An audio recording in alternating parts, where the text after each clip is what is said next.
Welcome back to Agents for Change, a podcast about what happens when people with lived experience of exploitation co-produce research on modern slavery and human trafficking. In the final episode, we'll look ahead to what policymakers and the anti-slavery movement can learn from Kimberly, KJ, Nancy and Anna's experiences, and what message the team has for other survivors thinking about getting on board with collaborative research or advocacy. There are many, many people that we couldn't bring into this journey, and they have agency and they have experience and a voice that this work was not able to include. But the more people that come forward and say this is a problem, then it's going to have to get addressed. There's a huge benefit of being a peer research as a survivor of human trafficking. And as we know, the system is broken. The NRM, the asylum, the home office. It felt like we were having to almost juggle and be very, very careful about how many hours people were actually working. I think that took quite a lot of energy from the process. One thing that came up when we started this work again was legal aid.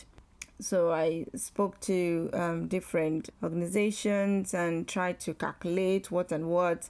So it was very stressful. I'm becoming aware of financial aspects. So if you earn so much, you could lose your legal aid. And we need our legal aid to be able to deal with what's going on in terms of the legal side of our experiences.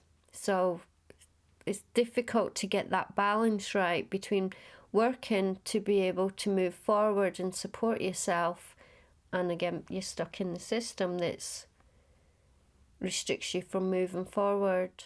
Another thing is just the having to deal with the universal credit,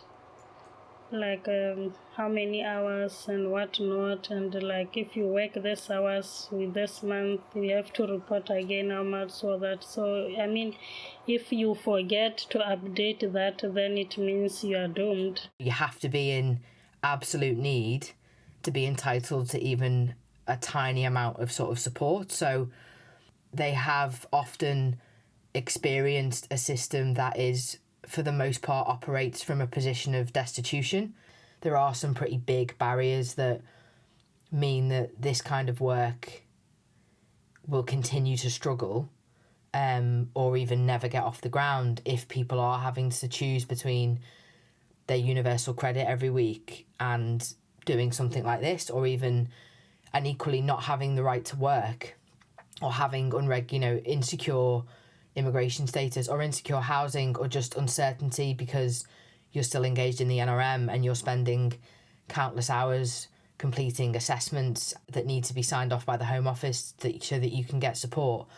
I think a lot of those things just sort of suck a lot of energy from things, and then can really cloud the opportunity for things to happen, if you see what I mean. I think the frustrations that I get, it's mainly to do with childcare, because once my child comes from school, there's no way I can take him else, so he has to be here balancing all of those, my work, his work, and my college again. It's just so frustrating. Before we were meeting in person, it was easier to plan when you're meeting in person, because in terms of childcare. So now we're Zooming and we've got the family going on in the background and the dog's barking and it's just absolute chaos.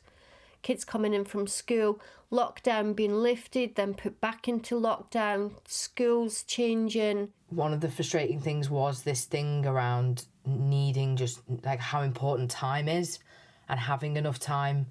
And when we say that, what do we really mean? Because, there are only so many hours in a day, but actually everybody has commitments and lives and responsibilities. And so trying to bring people, trying to get meaning from work or meetings can be really challenging when you're having to balance your time priorities. And I think that sort of came out as being as something going forward that needs to really be considered, just how much time people actually need to be able to engage and also do the work. There are many, many people that we couldn't bring into this journey because they didn't have the right to work, for example.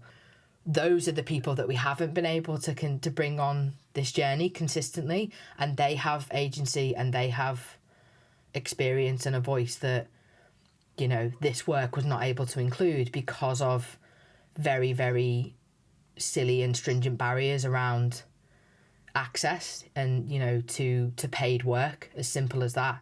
Even though the research itself didn't go ahead, the team are clear both on why survivor participation is so crucial and on what survivors and organisations need to do to make research an equitable process. So for survivors or for lived experience or for people who have gone through human trafficking and modern slavery who wants to do this work, they should try and have the boldness to say yes or no to something that they think is not right. To try and say no or yes to if they want to get involved or not. To try and say no or yes to bargain on what they should be paid and how they should be paid. Even though there are constraints, if you're still in the NRM or, you know, whatever circumstances you have, whether you're going through asylum process, you should still go for it, because the point of those systems is supposed to be to empower us, to get us back into employment and education. We're supposed to be moving forward, but as it's shown from what we've done, it can restrict you. But the more people that come forward and say this is a problem, then it's going to have to get addressed. We didn't get to do the research, but actually we have tried to consistently, you know, work together as a group of people with very different backgrounds, and it sort of made me see as a non-survivor that lived experience is crucial. Somewhere alongside the experience they have, they do know a lot, so they can bring about change. They can input a lot of things that will benefit people who went through the same experience. The person needs to understand what they're getting themselves into. If they don't understand, ask questions. You know, don't be shy, be bold. And again, the second point is, what are you getting out of it as someone who is going to be involved in this? What is your profit? What is, you know, in terms of finances, in terms of training, in terms of education, in terms of being empowered. And for organization, they should bring up this conversation, even if the survivor lack the confidence to ask this question. Also, they have to know what they will be benefiting or what they will give out if they are hoping for that change, what they think their input will do. For organization, what we want organization to know, right? We'll not leave them out.